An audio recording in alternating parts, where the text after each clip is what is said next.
you, Mr. Chairman. Director Cheatle, there were multiple security failures at the former president's rally in Butler, Pennsylvania. First of all, there was a failure to isolate the podium from exposure to direct fire. Do we know who made that decision to allow that rooftop to remain as an unprotected area? Do we know who came up with that security plan that omitted that? Sir, I don't have a specific person to identify for you. Okay, well, that's what I'm looking for, so let's move on.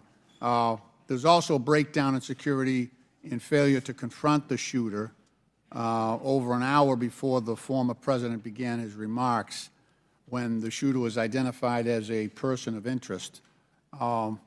What particularly allowed agents or law enforcement to identify him as a person of interest? So I appreciate the question, and again, I will say that we are 9 days out, and there are a multitude of interviews that are still taking place. Okay, so did he have a rangefinder? There were some reports that the individual had a rangefinder. That would certainly raise my suspicion. Did he have a rangefinder? Yes, he did, but may I explain that at a number of our sites, especially when you're at outdoor venues, a rangefinder is not a prohibited item. It is sometimes an item that is brought in by individuals if you're going to be in the back. Did anybody confront him on that? Anybody ask him questions? What are you doing with the rangefinder? Anybody confront him on his presence where he was in proximity to the president? So again, to my knowledge, I believe that was the process that was taking place, was to locate the individual. Did they confront him? Did they go up to him? Did they talk to him? I do not have those details at this time. Those are important details. There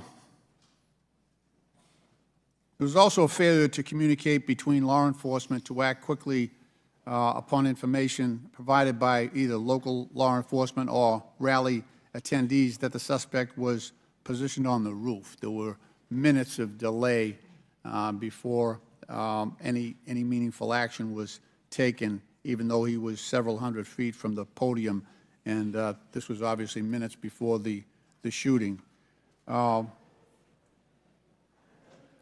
me ask you, there was considerable delay in removing the president from the podium after the shooting began. He got shot in the air. It was still over a minute before he was removed from the stage. Meanwhile, this shooter had multiple clips, several clips. He got off 8 shots, and he had the capacity and the ability, if he was not neutralized, to basically mow down that whole Secret Service detachment as well as the president.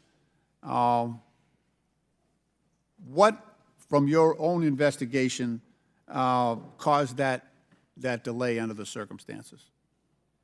What I can tell you is that when the agents identified that the shooting was taking place, in under 3 seconds, they threw themselves on top of the president. Oh, I understand that. There was heroism there. No question about it. No question about it. But protocol would indicate, and these are the opinions of various former Secret Service agents, people who have done this work in the past, that over a minute of exposure on that podium with a shooter with a high-capacity weapon who had already wounded the president and could have got off, we don't know how many more rounds, and yet the president remained exposed, even though he was joined in that exposure by the Secret Service in their heroic acts. It just, I don't know if there's a good explanation for that.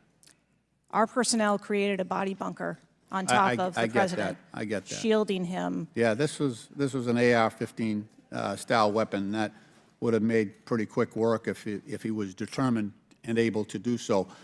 This is not the first investigation that we've had of the Secret Service during my time here on this committee, and the last one we had, our previous investigation determined that the Secret Service was experiencing a staffing crisis that poses perhaps the greatest threat to the agency, and that's a quote. Is that staffing crisis still in place? Is that still something that you deal with on a daily basis? As of today, the Secret Service has just over 8,000 employees. We continue to hire, knowing that we need to ensure that we keep pace with What would be the full complement of And gentlemen, time's expired, but please answer the question. yeah.